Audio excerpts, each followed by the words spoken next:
Bon les amis, aujourd'hui journée historique, j'ai bien dit historique sur le Bitcoin. Nous sommes le 12 janvier 2023, il est 8h et le Bitcoin en une nuit a pris 6%. Méga pump de 6%. Et depuis le 1er janvier 2023, il a pris 12%. Et aujourd'hui, vous l'avez compris, on est sur le moment crucial, on est sur le niveau pivot et on a comme par hasard, j'ai envie de dire, aujourd'hui à 14h30, les annonces économiques qui vont tomber aux États-Unis. Donc tout va se jouer, encore une fois, aujourd'hui à 14h30. C'est le boss final. Après, c'est la Lune. Et putain de merde, on a fait un pump de 12% sans jamais retomber. Ça n'était pas arrivé depuis un petit bout de temps quand même. Donc, comme d'habitude, on va faire un point sur la situation, point neutre, on va pas commencer à crier au retour du bull run, etc. Néanmoins, je compte comme d'habitude sur vous pour liker la vidéo, pour vous abonner et pour mettre, bien entendu, un petit commentaire. Ça fait toujours plaisir pour les algorithmes.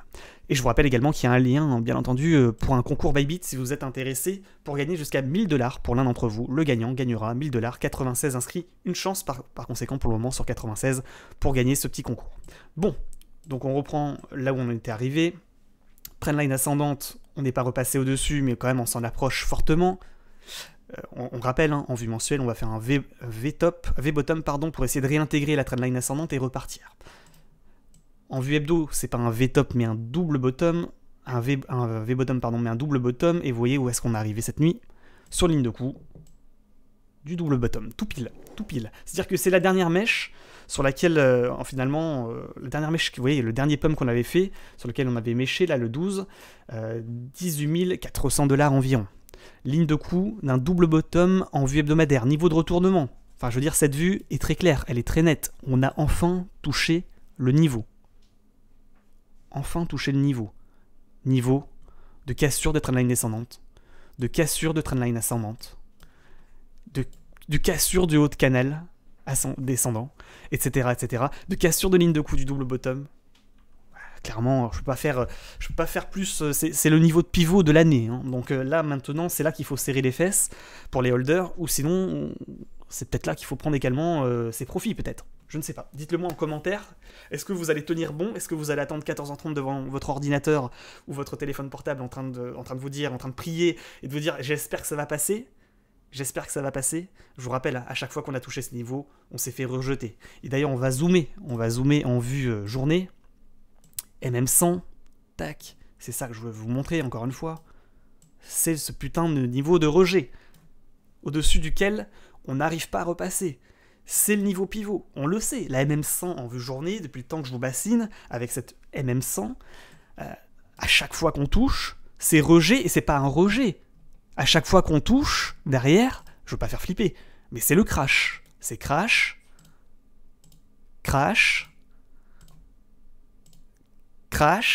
etc. Vous l'avez compris, c'est soit la Porsche, soit la rue. Il n'y a pas d'entre-deux aujourd'hui. Donc, voilà, on est sur le niveau pivot, MM100, trendline, soit on réintègre, et là vous êtes dans les fusées, donc bravo à tous ceux qui ont holdé, encore une fois, et soit effectivement, on crash. Qu'est-ce qu'on fait? Je vous donne le scénario du pire.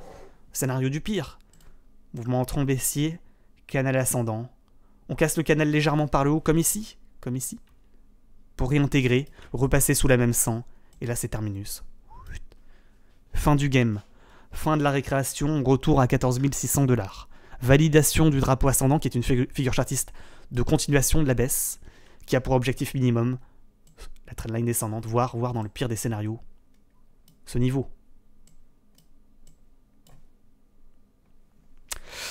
C'est tout, je veux pas casser l'ambiance, mais c'est ça que l'on risque. C'est soit il break out maintenant, et on part et on réintègre, et c'est bon, on y est et on est dedans.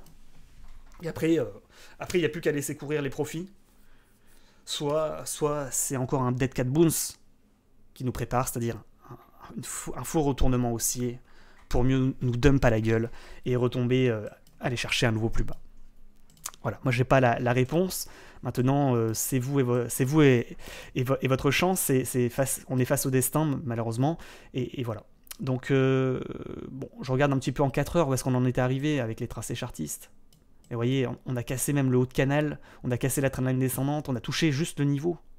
Mèche chirurgicale, encore une fois, 18 370 $.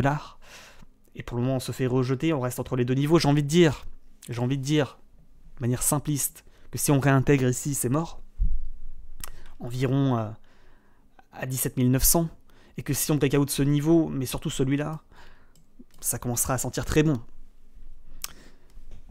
Maintenant, on le sait, les annonces économiques, ça va faire des mouvements, préparez-vous à ce qu'ils viennent vous chercher vos stops. Hein. Ça va pas se faire d'une manière simple et limpide, dans un seul sens, sans faire demi-tour. Il va forcément, à un moment donné... Oh là là, la vue 1 heure est incroyable. Cette vue est incroyable. Tequila, Heineken, bon les amis, ouais, non, je suis désolé, on était sur Twitch il y a 2-3 jours et on passait cette musique, on se disait c'est pas possible. C'est le kiff, actuellement. Mais ouais, incroyable. Bon, à part ça, Capstable, reprenons les choses sérieuses. Je fais la vidéo avant de partir au travail, donc je me dépêche parce qu'à 8h20, il faut que je sois parti, bien entendu. Il faut que j'envoie la vidéo. Double top, cassure de ligne de coup, on l'a dit, hein, sur Capstable. Hein. On casse la ligne de coup du double top, retour sur trendline ascendante, et après vous êtes dans la fusée. Hein. Quand ça baisse, gros signal d'achat. Et après, s'il réintègre, là, c'est la Porsche, c'est le bull run. Hein. Et après, tout le monde dira ah merde, pourquoi j'ai pas acheté à 16 500 $. Sur le deuxième bottom, comme on l'avait suggéré. Donc voilà, pour le moment, pas de cassure de ligne de coup, c'est le niveau de rejet, c'est le niveau de cassure, c'est le niveau pivot sur Capstable, en vue hebdomadaire. Hein. C'est le niveau pivot en vue hebdomadaire. Objectif, si on casse, c'est un méga pump pour aller chercher les 12%. Et par conséquent, sur le Bitcoin, qu'est-ce que ça veut dire, les amis? Mais ça veut dire tout simplement que sur le Bitcoin, on irait rechercher, peut-être qu'il faudrait mettre les volumes profile avant de... Rapidement, vous voyez? Grosse zone de résistance, ça m'étonnerait pas qu'on aille chercher les 20 000 après. Hein. On va quand même regarder peut-être en vue journée. Est-ce qu'on a des indications? Ouais. Après, on réintègre. Franchement, si on réintègre ces deux niveaux, c'est ici après. 19,3. Après, au-dessus de 19,3, on commence à souffler. Voilà. 19 300, ça sera le niveau de résistance. Prochain niveau. Prochain gros niveau. Je vous laisse peut-être les volumes profile sur Discord. Je vous rappelle, hein, tous les graphiques sont disponibles sur Discord en accès libre et gratuit. Nasdaq, pour le moment, on s'approche hein, du haut de biseau descendant, niveau de figure chartiste de retournement haussier, qui pour le moment, vous l'avez compris, n'est pas valide. Et également, hein, toujours, on rappelle, le double bottom hebdo, c'est ça que l'on vise. Cassure de ligne de coup, et on repart à la hausse. Et on est dans la fusée. Pour le moment, vous le voyez, il n'y a rien du tout sur Nasdaq. Je ne veux pas casser l'ambiance, mais pour le moment, les investisseurs et les gros fonds d'investissement sont dans l'attente, on est dans l'attentisme, on est en train d'espérer que les annonces économiques de cet après-midi, on espère qu'ils vont être bonnes, bien entendu, mais pour le moment, voilà, il n'y a pas de gros signal d'achat sur Nasdaq. Vous voyez, on retrouve en vue journée la vue, cassure de ligne de coup d'un double bottom, on a été chercher l'objectif, et même sans en vue journée, encore une fois, c'est le niveau de rejet. Rejet. Attention à ce qu'on fasse pas un pump, rejet, pouf, on dump, et qu'est-ce qu'on fait? On fait ça. Épaule, tête, épaule, cassure de ligne de coup, on s'engouffre. Ah, il faut voir le scénario du pire. C'est ça le scénario du pire. On avait parlé hein, de cette épaule, vous vous rappelez hein. On avait dit on va chercher la même 100, on fait la deuxième épaule et on crash. Faites gaffe.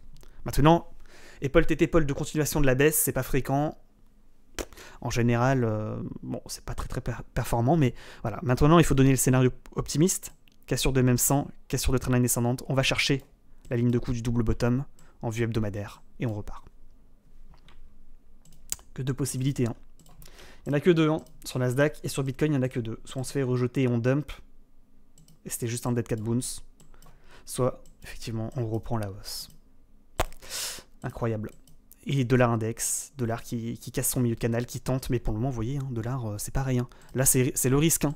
Trendline ascendante moyen-long terme, que l'on suit depuis 2021.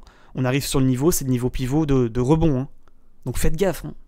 Parce que le dollar, il rebondit, il refait une jambe haussière, minimum pour aller chercher soit un double top, soit pour aller chercher un nouveau plus haut, ce qui m'étonnerait quand même. Soit il casse, bon alors là c'est la Porsche. Hein. Là après Nasdaq et Bitcoin, après c'est dans le vert. Mais vous l'avez compris, ce que je veux vous dire c'est qu'on est sur la trendline. Donc ça va se jouer également sur le dollar dans les semaines à venir. Là. Voilà, moi je vais pas faire Ethereum et tout le reste. Enfin, si vous voulez, on fait rapidos alors. Ethereum, BNB, XRP, ADA, Sol, DOT, DOG, Matic, AVAX, TRX, SHIB, NIR. Je dis rapidement parce que il faut que j'y aille. Et ouais, le travail, c'est soit je faisais la vidéo vite fait là pour ceux qui... Oh putain, les breakout, la trendline descendante, Ethereum, il part to the moon. Entre le moment où on a acheté et aujourd'hui il a pris 18%. Oh là là, putain, j'espère que j'ai bien fait de holder et qu'il faudrait pas revendre tout de suite maintenant. Aïe, aïe, c'est dur. Hein. BNB, ouais, il galère un petit peu, il fait des petits pas de consolidation, il continue. XRP, il a été touché le niveau de résistance qu'on vous avait donné, le niveau que vous avez hein, sur Discord dans les graphiques, à 0,38. Ada Cardano, il n'arrive pas à break out sa prochaine résistance à 0,322. Solana, il fait des pumps consolidation, il n'arrive pas à re-break out. Il s'essouffle un petit peu quand même Solana. Hein. DOT, il continue, belle percée de DOT. Dog, il galère, il est sur trendline descendante. Il est sur le niveau à mon avis de rejet ici. Tac, on va bien le tracer. Matic, il a été chercher l'objectif de son épaule tétépole à mon avis. Avax, bon il a explosé hier, vous l'avez vu lors du live Twitch, et maintenant il galère un petit peu, il faut le dire. Hein. Mais le gros sujet c'est Bitcoin encore une fois, c'est pas Avax, c'est pas TRX, c'est pas tout le reste, hein. C'est lui.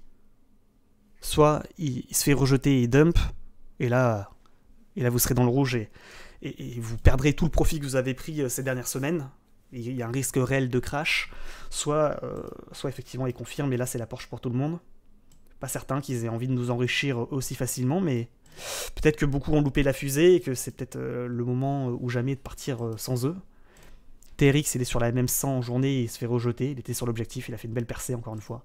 Shiba Inu, il a pump, corrigé, repump, recorrigé, il nous fait galérer. Et le NIR Protocol, il a failli partir, il s'est fait rejeter sur résistance et maintenant il galère. Et tout le monde, en fait, en réalité, quand on voit ça, tout le monde attend la confirmation du Nasdaq, et en particulier du Bitcoin, au niveau de ligne de coup de double bottom. Les amis, peut-être que tout à l'heure sur Twitch à 14h30 je lancerai un live, pas certain, mais c'est peut-être que je serai là, on verra. Si vraiment on le tente, je serai là. Vous avez le lien du live Twitch dans la description, bien entendu, si vous voulez nous rejoindre. Je pense que je lancerai un live, mais je peux pas vous le garantir. Voilà. Mais voilà. Après, je vous rappelle, il y a un petit concours Bybit pour ceux que ça intéresse. 1000 $ à gagner pour une seule personne de la commu. Je vous rappelle également que vous avez un lien affilié Bybit, bien entendu, pour avoir jusqu'à 30 000 $ de bonus en fonction du montant de votre dépôt. Et je vous rappelle que les likes et les abonnements sont fortement appréciés, ainsi que les commentaires. Bonne chance à tous aujourd'hui, j'ai envie de dire. Merde. Et puis voilà, on se retrouve ce soir sur Twitch, normalement, si tout va bien. Et j'espère que ça ne sera pas avec des mauvaises nouvelles. Allez, bonne journée. Ciao, ciao.